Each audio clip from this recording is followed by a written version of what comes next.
Assalamualaikum warahmatullahi wabarakatuh. Bismillahirrahmanirrahim. Alhamdulillahi hamdan katsiran tayyiban barakan fi kama yuhibbu rabbuna wa yarda. Asyhadu an la ilaha illallah wahdahu la syarikalah wa la na'budu illa iyyah.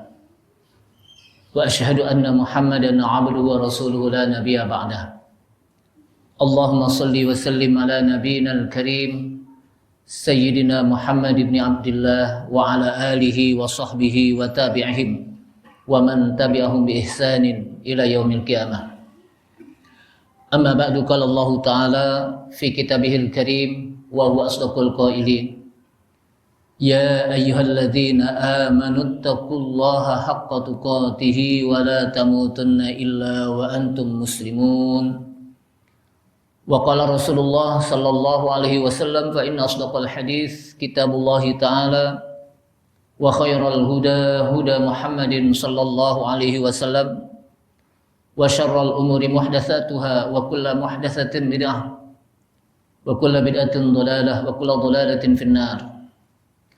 Ma'asyiral muslimin rahimani Allah rahimakum, hadirin jamaah Masjid Al-Mujahidin yang mudah-mudahan dirahmati Allah Subhanahu wa taala.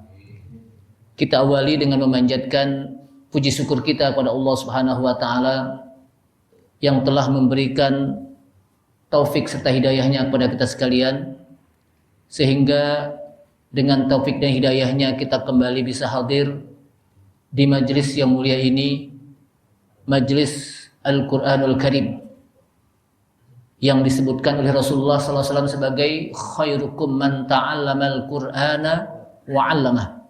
Sebaik-baik kalian adalah orang yang belajar Al-Quran dan orang yang mengajarkan Al-Quran.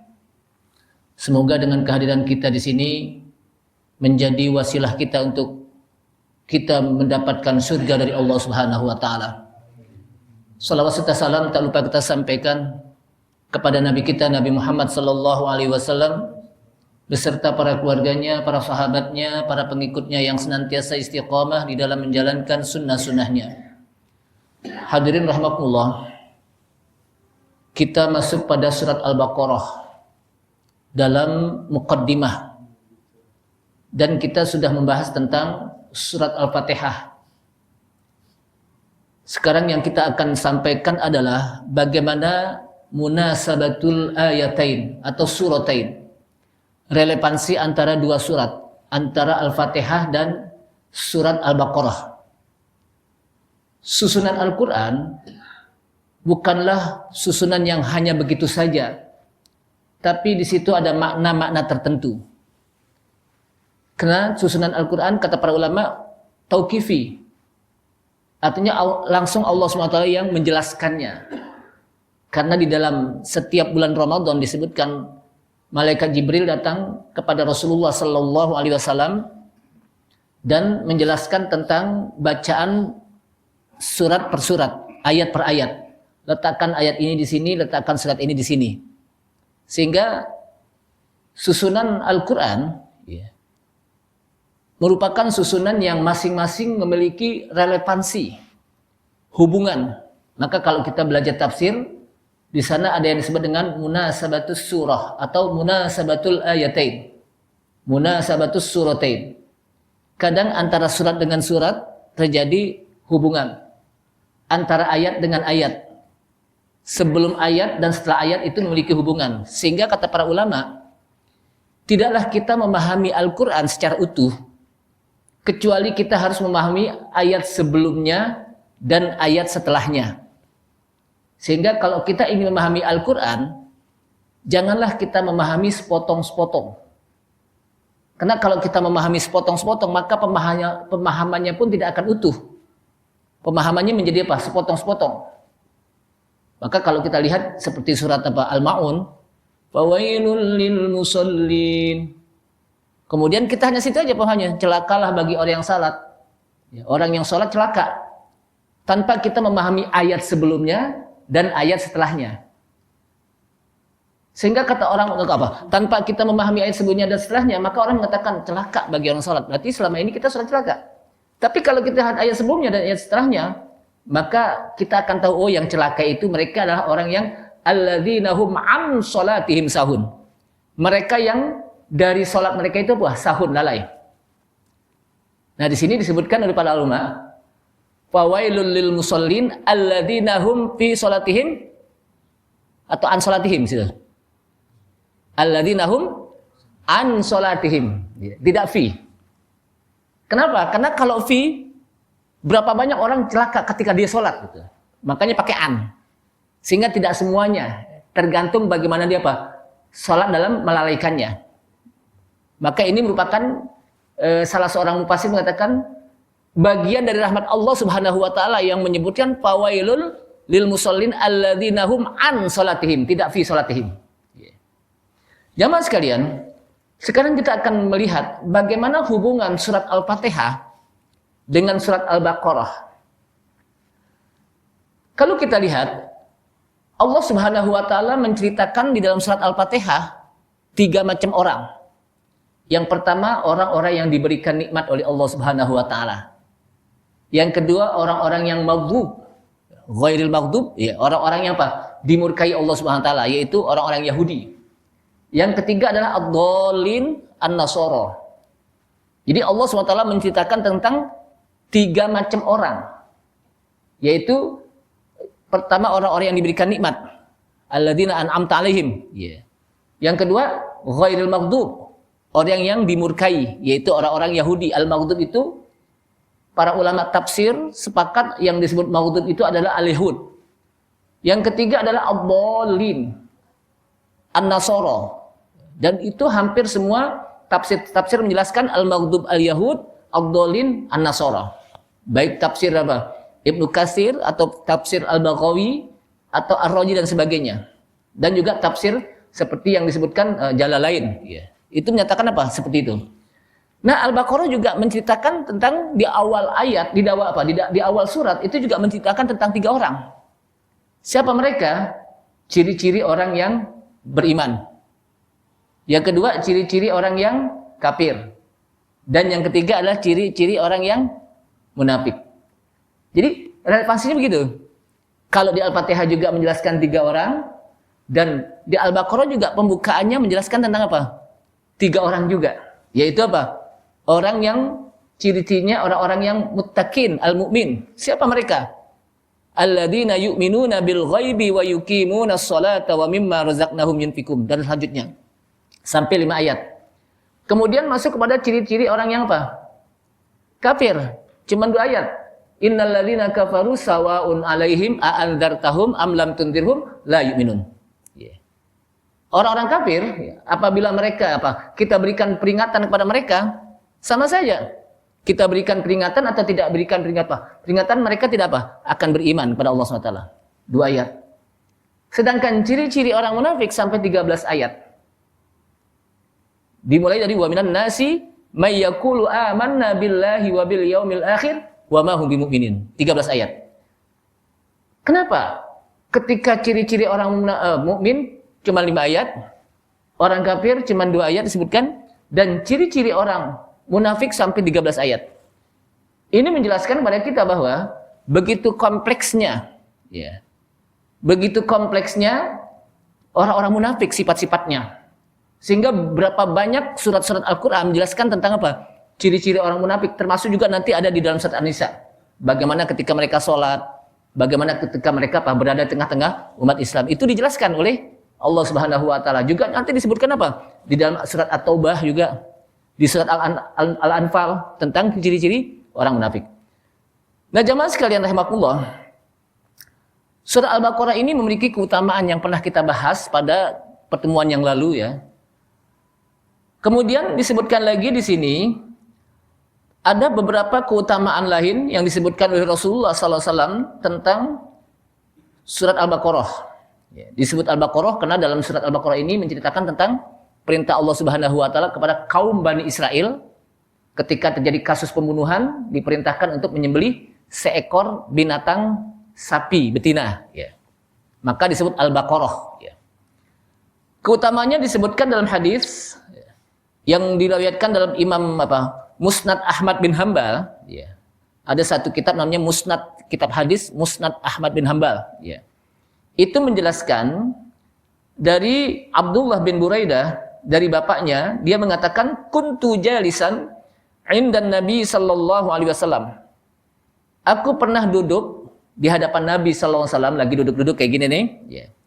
Fasami'tuhu yaqul, lalu aku mendengar apa yang disampaikan oleh Rasulullah dalam firman dalam sabdanya. Apa sabda Rasul? Ta'allamu suratal Baqarah.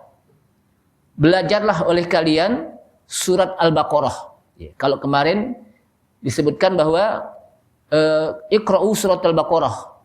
Fa innal buyutal ladzina yuqra'una fihi suratul Baqarah yafirru syaitan. Ya. Bacalah surah Al-Baqarah. Karena sesungguhnya rumah-rumah yang dibacakan surat Al-Baqarah yafirru syaitan. Syaitan itu apa? Yafirru, farra yafirru. Yafirru itu bukan hanya berlari. Lari cuma biasa, tapi ini ngibrit, tahu enggak? Kalau bahasa Betawi itu ngibrit. Lebih lagi apa? Lebih dari saking kencangnya gitu. Ya, makanya pakai apa? Yafirru, ya. Nah, di dalam hadis ini Rasulullah menjelaskan ta'allamu, belajar, ya, agar kita bisa membaca surat Al-Baqarah dan memahaminya. Ta'allamu surat Al-Baqarah. Belajarlah oleh kalian surat Al-Baqarah. Fa inna akhdaha barakah. Maka sesungguhnya mengambil bacaan dari surat Al-Baqarah itu menjadi keberkahan. Kita tahu bahwa surat Al-Baqarah itu berisi tentang berbagai macam hukum, berbagai macam tauhid. Itu apa? Menjelaskan tentang syariat, ya, tentang keimanan maksudnya. Di dalam surat. Sehingga surat Al-Baqarah itu merupakan surat yang paling panjang di antara surat-surat yang lain. Dan di dalam surat Al-Baqarah itu ada ayat yang paling mulia di antara ayat-ayat yang lain, yaitu yang disebutkan dengan apa? Surat ayat kursi. Ya. Itu paling mulia. Kenapa? Karena menjelaskan tentang Allah Subhanahu wa taala. Maka kata Rasulullah, ta'allamu surat Al-Baqarah. Belajarlah olehmu surat Al-Baqarah. Fa inna akhdaha barakah. Maka sesungguhnya orang yang mengambilnya surat Al-Baqarah itu akan mendapatkan keberkahan. Wa tarkaha hasratun. Dan orang yang meninggalkan surat Al-Baqarah akan menyesal. Wala tastati'uha al-butlah. Dan sihir-sihir, ya, al-butlah itu apa? At-tasahhur, sihir. Ya. Sihir-sihir itu tidak mampu untuk menggoda orang-orang yang apa? Mengambil surat Al-Baqarah. Ya. Kemudian qala summa sakata sa'ah. Kemudian setelah itu Rasulullah diam sejenak. Sakata sa'ah itu apa? Diam sejenak. Summa qala. Kemudian Rasulullah SAW melanjutkan lagi sabdanya, ta'allamu suratal Baqarati wa Ali Imran. Ali Imran, bukan Al-Imran. Karena banyak orang baca surat Al-Imran, padahal Ali Imran. Karena kalau Al-Imran seakan-akan alif lamnya itu alif lam qamariyah. Padahal di situ alif lamnya alif lam nakiroh, makrifah gitu. Ali apa? Ali itu bukan Ali itu keluarga maksudnya. Kalau tadi apa? Alif lamnya itu alif lam makrifah Al-Imran. Kalau pakai alif lam Al-Imran. Jadi kalau kita belajar nahu itu adalah alif lam yang menjadikan dia makrifah. Yang tadinya nakirah seperti madrasatun. Umum madrasah mana aja, tapi disebutkan al-madrasatu. Madrasah yang udah dikenal, sekolah yang dikenal. Kenapa? Ada alif lamnya gitu. Itu menjelaskan tentang nakirah dan makrifah. Tapi di sini alif lamnya ini adalah alif lam yang artinya alu, keluarga. Alu Fir'aun, keluarga. Ya. Alu Imran, ya. Keluarga Ron. Ya. Jadi kata Rasulullah, belajarlah olehmu surat Al-Baqarah dan Ali Imran. Disebut Ali Imran karena di dalam surat Ali Imran itu menjelaskan tentang bagaimana keluarga Imran. Innallaha astafa Adama wa Nuhan wa ala Ibrahima wa ala Imrana alal alamin. Bayangkan. Innallaha astafa, sesungguhnya Allah memilih Adama, Nuh. Adam apa? Adam maksudnya. Wa Nuhan dan Nuh. Ketika menyebut Nabi Ibrahim bukan Ibrahim saja, tapi ada ala Ibrahimah. Ketika menyebut Imran, bukan Imran saja, tapi apa? Wa ala Imrana. Namun ketika menyebut Nabi Adam, cuma Adam saja. Ketika menyebut Nuh, Nuh saja. Rahasianya apa?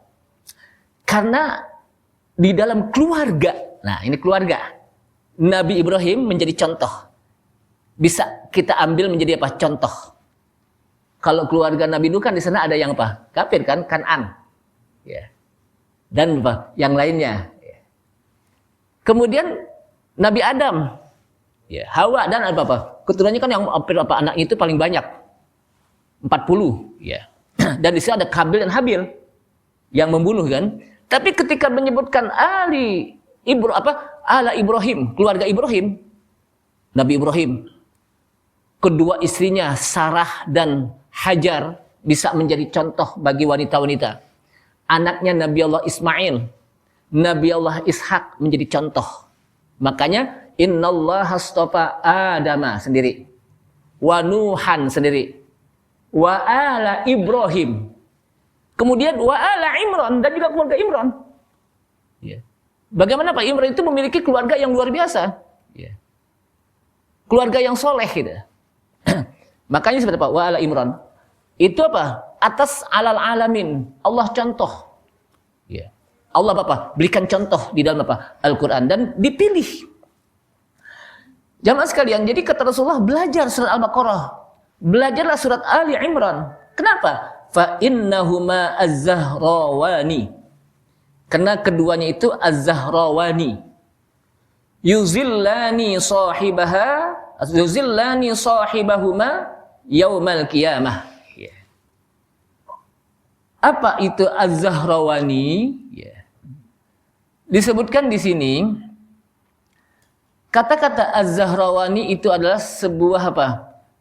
Cahaya az-zahrawan yang meneduhkan gitu. Az-zahrawan. Ya. Yuzillani yang membuat teduh, az-zillu, teduh, adem gitu. Jadi dengan kita belajar surat Al-Baqarah dan surat Ali Imran itu akan menaungi kita, ya, az-zahrawan apa? Satu hal yang apa? Meneduhkan kita dan menaungi kita. Sahibahuma bagi orang yang membacanya, orang yang belajarnya. Kapan? Nanti yaumul qiyamah. Di hari kiamat.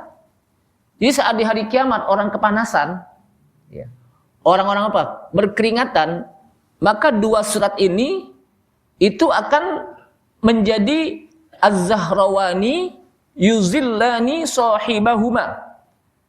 Cahaya yang meneduhkan, yang membuat kita apa? Adem nanti. Menaungi kita. Yuzil itu apa? Az-zilal itu apa? Yang menaungi kita. Ka'annahuma ghamamatani aw ghayayatani. Seakan-akan keduanya itu ghamamah. Ghamamah itu awan. Sekumpulan awan. Aw ghayayatani. Ya sama, ghayayat itu apa? Awan yang berkumpul. Dimana kalau awan itu ketika pakan panas, tiba-tiba awan berkumpul, maka panas itu hilang. Kenapa? Karena mendung. Dengan adanya awan tersebut apa? Mendung. Sehingga apa? Tidak panas. Au farraqani min tayri sawafin. Atau farraqani min tayri sawafin, seperti burung-burung yang sedang berterbangan dengan sayapnya itu mengepas. Sehingga akan membuat tempat itu menjadi apa? Tenang, adem dengan sayapnya burung-burung yang sedang apa? Bergerombol. Kita kalau lihat burung-burung yang bergerombol itu biasa ada burung-burung yang kalau berjalan itu apa? Dia berbaris gitu kan, rapi. Yang depan ke kanan ikutnya gini. Ini banyak gitu. Dan orang yang di bawahnya itu akan apa? Akan adem. Kenapa? Tidak terkena dengan panasnya hari kiamat. Gitu. Kemudian wa innal Qur'an yulqi sahibahu yaumal qiyamah. Kalau tadi surat Al-Baqarah dan surat Ali Imran itu akan menaungi kita nanti di hari kiamat ketika kepanasan. Akan meneduhkan kita. Ya. Tapi wa innal Qur'an secara keseluruhan dan sesungguhnya Al-Quran yulqi sahibahu, dia akan menjumpai orang yang membaca Al-Quran yaumal qiyamah, pada hari kiamat. Makanya kita dalam setiap hari itu harus ada jadwal baca Quran. Kalau kita jadwal HP aja ada, baca HP sampai WA-nya hatam, Instagram-nya hatam, Facebooknya hatam, tapi Al-Qur'annya nggak hatam-hatam gitu ya.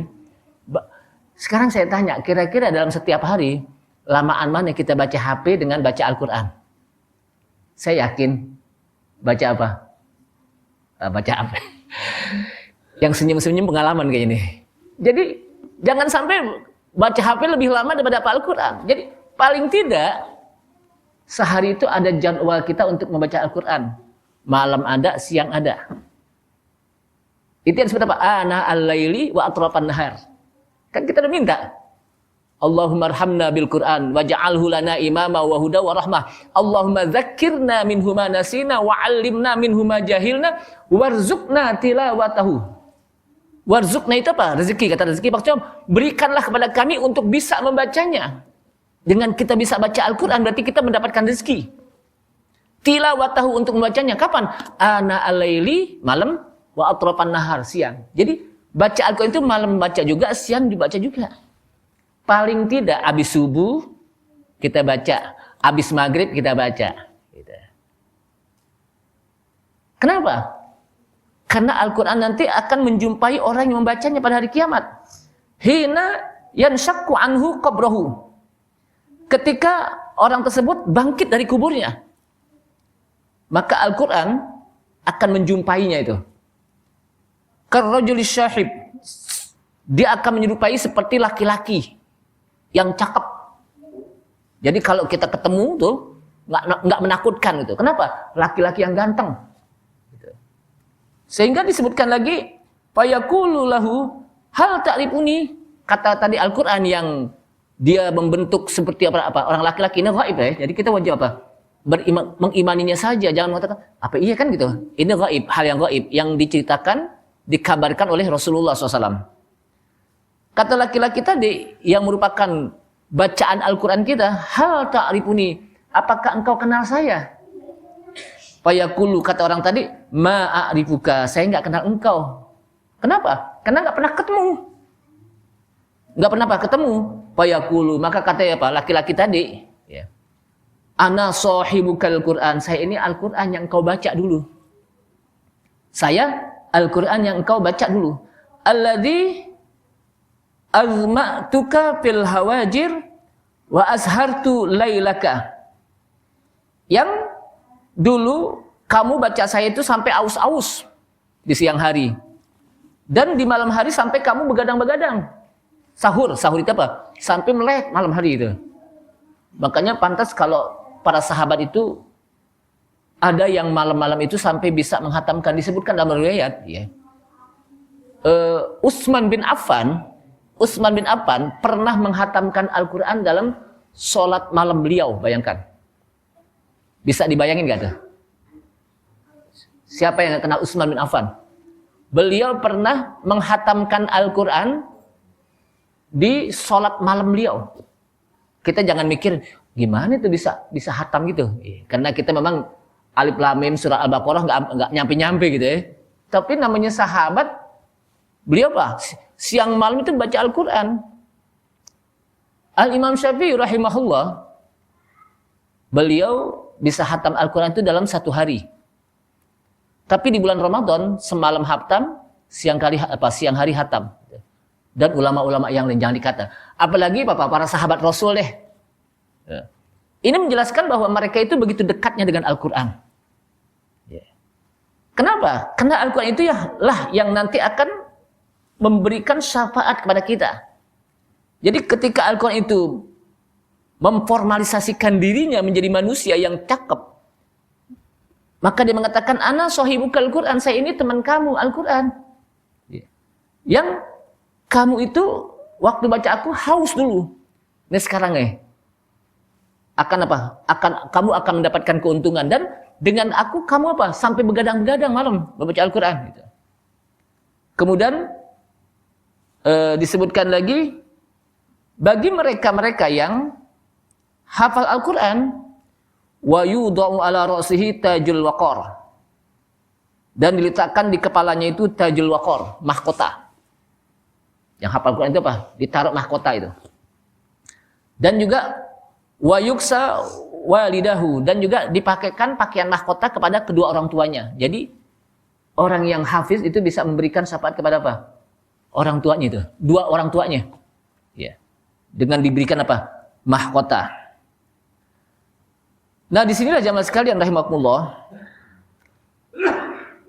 Maka Al-Quran mengatakan Iqra was'ad fi darajil jannah. Bacalah dan naiklah kamu untuk menuju tangga surga.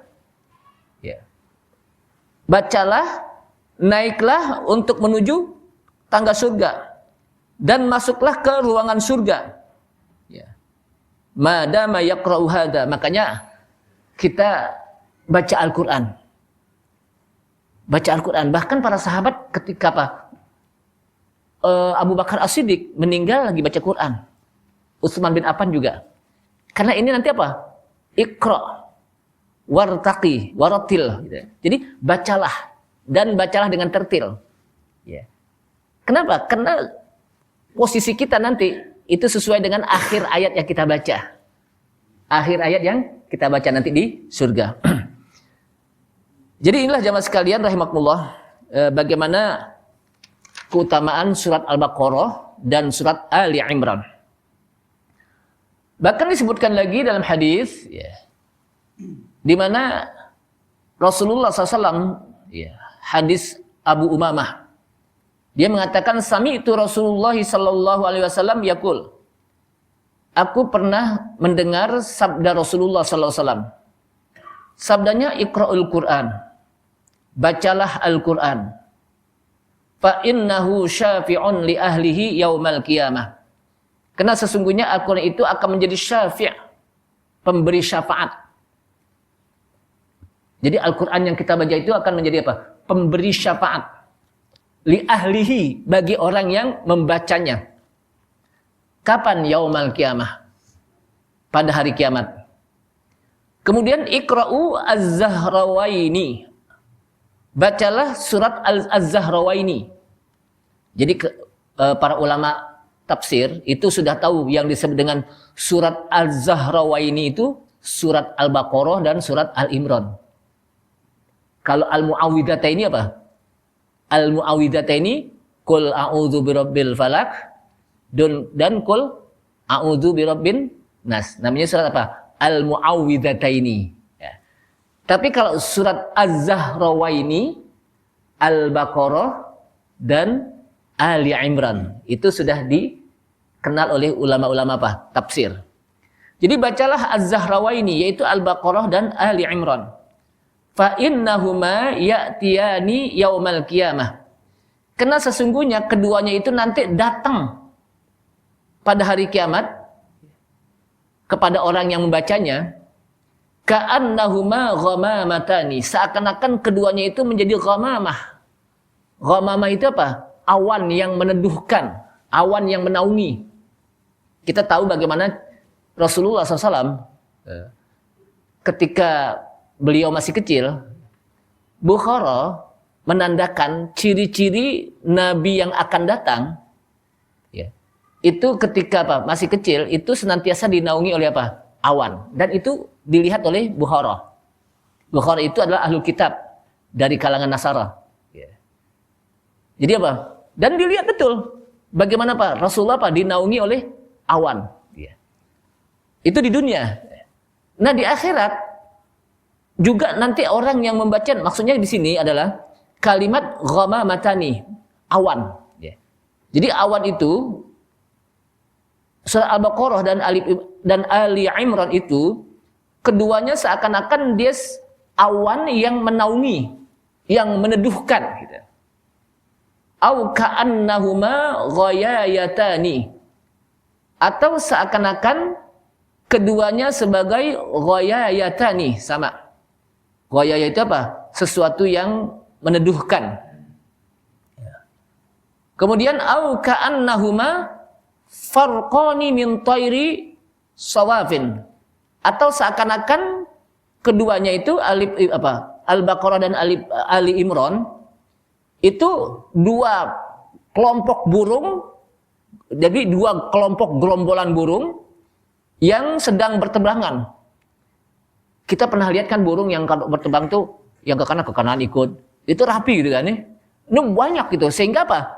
membuat orang yang di bawahnya itu menjadi teduh gitu. Kemudian yuhajani an ahlihima, menjadi yuhajani an ahlihima, menjadi hujjah. Nah, ingat, hujjatun lana la hujjatan alaina. Ada sebuah apa? Doa tadi kan apa? Allahumma arhamna bil Qur'an waj'alhu lana imama wa huda wa rahmah. Allahumma dzakkirna minhu ma nasina wa 'allimna minhu ma jahilna warzuqna tilawatahu ana al-laili wa atrafan nahar. Waj'alhu lana hujjatan la hujjatan alaina. Hujjatan lana.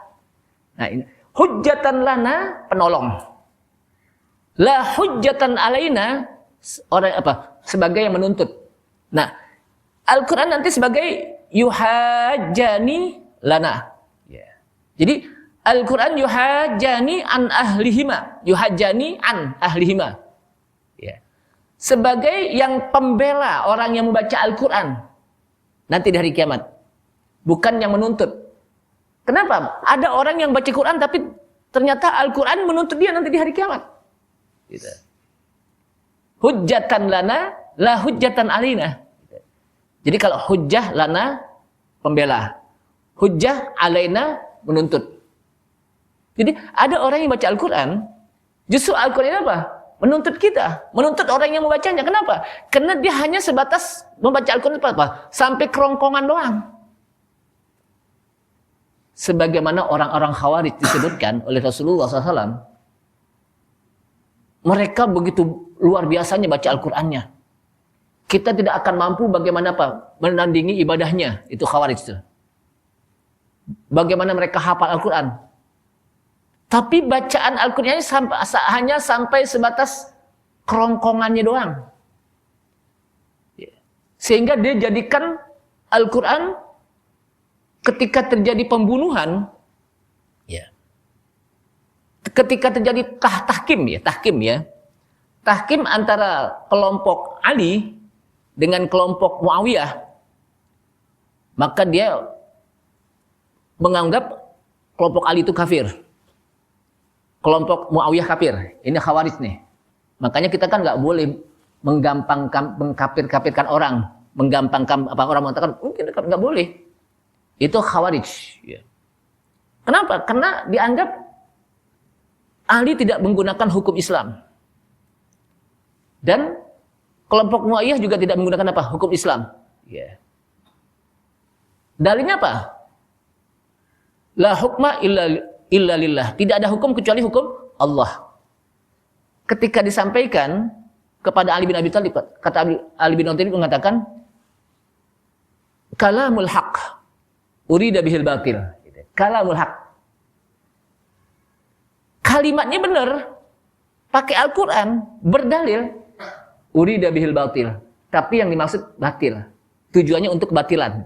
Kenapa? Karena berani mengkafir-kafirkan. Siapa yang nggak kenal Ali bin Abi Thalib? Siapa yang nggak kenal Muawiyah? Penulis Rasulullah. Jadi yang namanya Al-Quran itu ditulis oleh Muawiyah, salah satu sekretaris Rasulullah SAW. Ali bin Abi Thalib, sepupu Rasulullah, mantu Rasulullah, dan suami dari anaknya Fatimah, dan menjadi Khulafa Rasyidin yang keempat. Dia berani mengkafirkan. Itu Khawarij. Bahkan Abu Musa Asy'ari juga begitu, yang dia menjadi petahkimnya. Nah, di sini apa? Jadi jangan sampai Al-Qur'an hanya sebatas kita membacanya sampai tenggorokan. Kemudian summa iqra'ul Baqarah.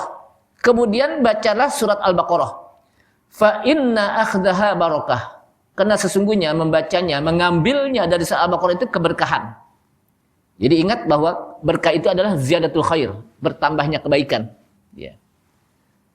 Watarkaha hasrah. Dan orang yang meninggalkan surah Al-Baqarah itu akan menyesal. Wala tastati'uha al-butlah. Dan tidaklah sihir-sihir. Di sini disebutkan al-butlah itu adalah as-sihr. Jadi as-saharatu, al-butlah as-saharatu as-sihir. Jadi sihir-sihir itu tidak mampu untuk menyihir surah Al-Baqarah. Ya, makanya salah satu yang bisa meruqyah rumah kita adalah kita dengan kita baca apa? Surah Al-Baqarah. Jadi kita baca surah Al-Baqarah agar rumah kita nggak gentayangan setan gitu. Setan lari dengan apa? Surah Al-Baqarah gitu. Dan kita juga baca surah Al-Baqarah, perintahkan anak-anak kita itu. Kenapa? Karena sihir-sihir nggak mempan. Ada orang yang mau santet dan juga nggak mempan dengan surah apa?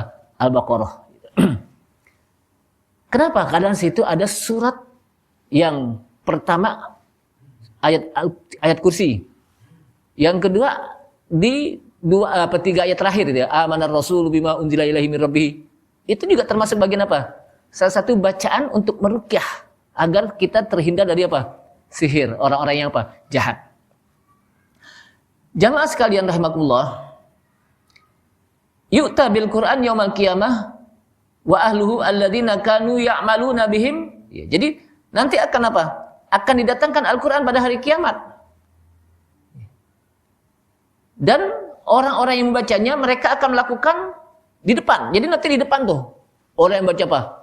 Al-Qur'an di depan. Makanya jamaah sekalian, Rasulullah SAW sangat mendahulukan orang-orang yang hafizul Quran zaman Rasulullah. Jadi apa? Ketika imam menjadi imam saja itu dipilih dengan orang-orangnya apa? Ya ummul qauma ahsanuhum Qur'anan. Imam itu, satu kaum itu diimami oleh mereka yang ahsanuhum, yang paling baik Qur'annya. Paling baik itu bukan hanya sekedar bacaannya, Pak. Bacaannya bukan hanya sekedar suaranya. Tapi dia memahami betul isi Al-Quran, hafal Al-Quran, gitu. Paham tentang apa? Al-Quran. Kenapa? Itu didahulukan. Itu didahulukan. Bahkan Allah SWT akan mengangkat satu kaum yang mereka peduli terhadap Al-Quran. Dan akan menghinakan satu kaum yang mereka tidak peduli terhadap Al-Quran. Maka janganlah kita tinggalkan bacaan Al-Quran dalam setiap hari kita. Bikin jadwal. Jadi jangan sampai orang baca Quran cuma di bulan Ramadan. Bulan Ramadan bisa hatam tuh berkali-kali, Pak. Itu berapa hari kalau hatam?